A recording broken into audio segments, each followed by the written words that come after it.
Hi, and very welcome to our very first meeting here at Beneath the Weight community group. And my name is Anna Dykeman. I'm the community and content manager here, and I'm going to be presenting to you at least one or two guests every month that's going to talk about a specific topic related to this group, where you can grow, be inspired, and hopefully make changes that will impact your life to the positive. So here we have our very first guest, Carissa Karner, and she's going to show you how you can use your voice to change your relationship with food. Hi, and very welcome, Carissa. Hi, Anna. It's such a pleasure to be here. Absolutely. So, Carissa, you're a psychotherapist who specializes in eating disorders and in trauma, but you're also a public speaking coach. How did that happen? That's a great question. It's an interesting combination, isn't it? Yes. Well, I did start out as an eating disorder therapist, also working with complex trauma. And I realized that with my clients, there was this commonality between them that all my clients, anyway, they really struggled to turn inside and listen to themselves. And then once they hear what's happening inside, to use their voice to communicate their needs and their wants, to set boundaries, and to really take care of themselves and speak up for themselves. And I have a background in acting, I have a background in public speaking, and then this background in psychotherapy. It occurred to me the really wonderful way to merge them all together and to help not just my clients, but as many people as I can use their voices, that this is a really great way to combine those things together. That sounds actually honestly amazing. And I honestly feel also a little attacked because I know that from the past that I've had that kind of trouble as well. So, Carissa, you're having right now your practice, but you're also building this coaching business. What are you working currently on? Are you doing both at the same time? I am actually. So I still have a small psychotherapy practice, and then I have my coaching practice as well. And I work with one on one clients. So I work with people individually based on their goals. I do two things in my coaching practice. I work with anxiety, fear, trepidation around using your voice and speaking in public and really getting confident to stand up and speak. And then I also work with people to craft really exceptional speeches, whether it's a toast, whether it's doing a presentation at a board meeting, or it's standing on stage and doing something like a TED Talk. I help people know what to say and how to say it in the most effective way possible so that you can change lives. You can touch hearts every time you speak. That sounds amazing, honestly, and it sounds so inspirational as well. So, tell me, how did that influence you? Like, what did public speaking or what did your trauma background actually teach you um, Hmm. when it comes to eating disorders?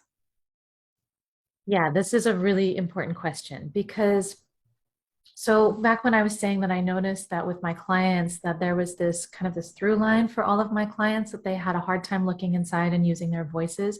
I've experienced that as well. Um, and I think that's one of the reasons that I love working with people who struggle with their relationship with their body, their relationship with food, struggle with eating disorders, because I get it. Several years ago, I was going through a really hard time. I had a divorce, and then my parents got divorced. And you'd think as an adult, it's not a big deal, but it actually really impacted me as an only child. And I noticed that I started to go back to all of these old behaviors that I used when I was a kid, of restricting my food, binging with food, using food to kind of control my feelings. And what happened was my world started to just get smaller and smaller and more rigid. And I wasn't talking to anybody about how I felt. I was really just using, in a way, using my relationship with food and the very rigid relationship I was having with food as a way to try and cope with the situation. But the reality was that it wasn't working because I wasn't talking to people. I wasn't sharing about how I felt.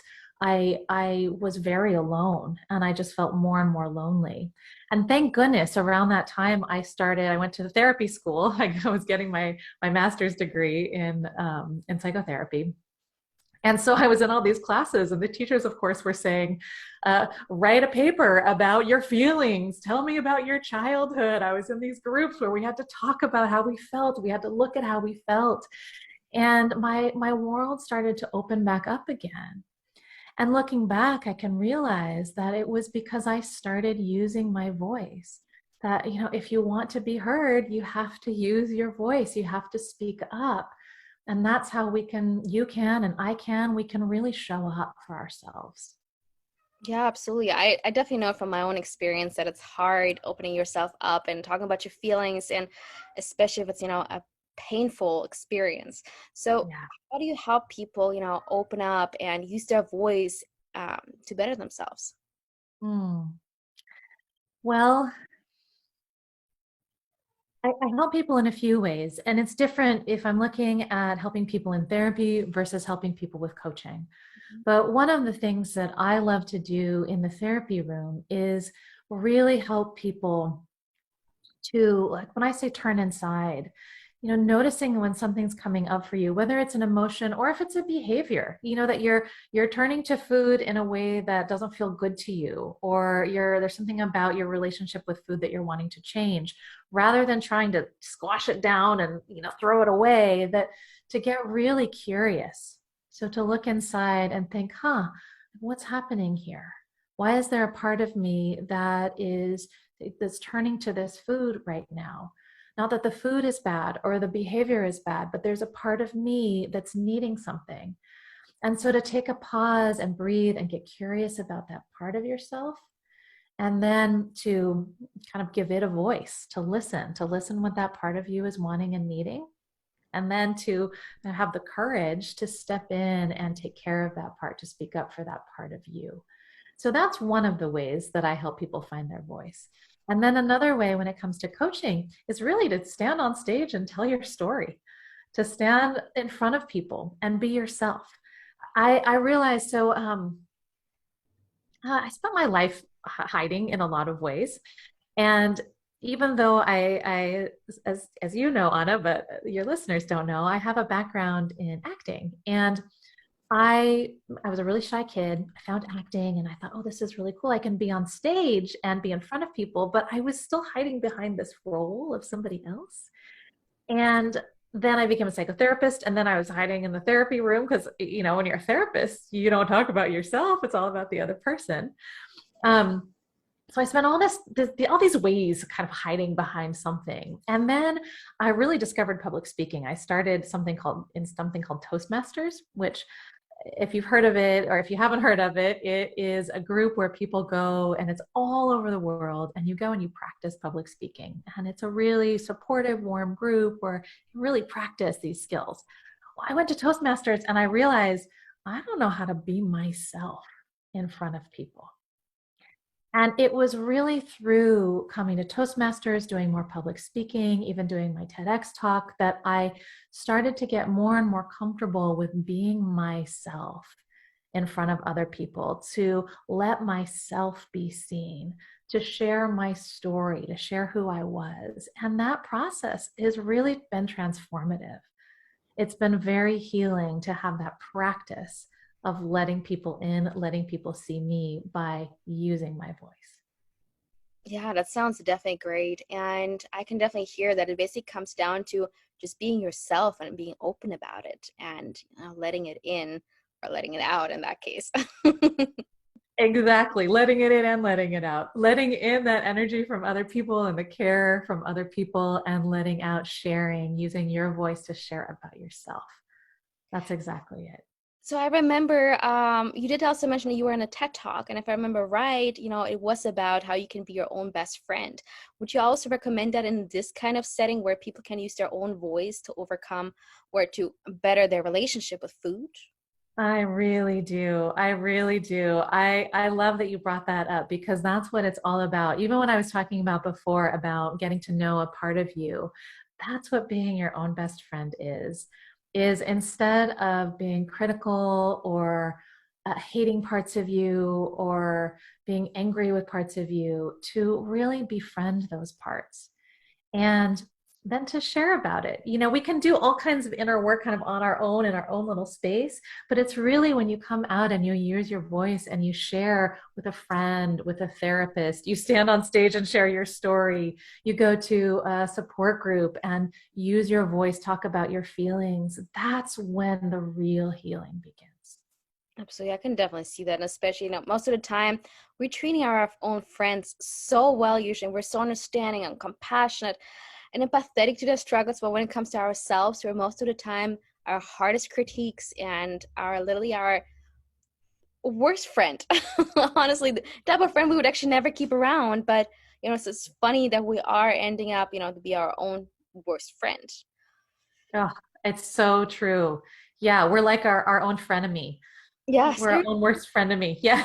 Yeah. And it really does make a difference. I love that you said that. I was just thinking about, how we stand up and we may speak to give a toast for our friend at a wedding or maybe some ceremony, but we really need to toast ourselves. Like, what would you stand up? What's the toast that you would give yourself? How can you be that friend to yourself?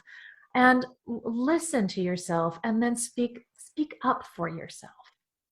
That sounds honestly great. So, what kind of tool, what is your favorite tool that you would love to give your clients struggling with the relationship with their food or being their own best friend? Ah, one of my favorite things to do is, and I've kind of talked about it through this interview already, is to do what I call parts work. And that's to, like I said, get really curious about the part of you that's showing up. Or if you are interested in doing something like public speaking, I do the same thing with my public speaking clients, is what's the part of you that's getting in the way? What's the part of you that's scared, anxious, or who's the part of you that is always going to the refrigerator instead of just calling a friend, for example. And then just get really curious about that part of you. And the way you can do that is you notice where you feel it in the body. Just breathe some space around that sensation where you kind of most feel those sensations that go with that part of you, and get curious about it. What are the thoughts that this part has? Pull out your journal, write them down. What emotions does this part feel? And then here's the really important question, is to ask, how is this part trying to help me? And sometimes it can be hard to find the answer. But when you really look and you really listen and you let that part of you have a voice, you may be really surprised. Oh, like that part of me is just um, you know, connected to being really young and just wants a hug, or just really, needs to feel loved and cared for. And that will help. It's really amazing. It sounds so simple, but it really starts to change things. And then it frees up space for you to use your voice to share your experience with others.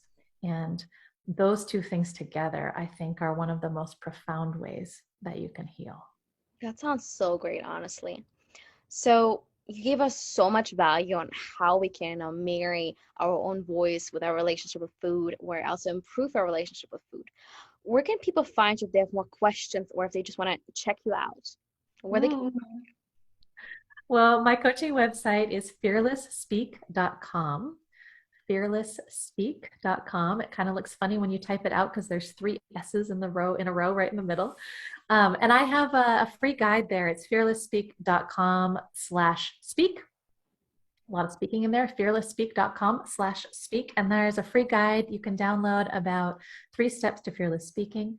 For therapy, I don't usually have very many sessions available for therapy these days because my practice is very small, but carissakarner.com is that website.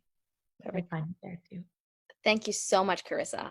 And for everybody within the Beneath the Weight group, thank you so much for listening. And I hope you got a great value out of it. And if you have a comment or you want something to share with Carissa, drop it in the comments below and we'll get back to you. Thank you so much for listening.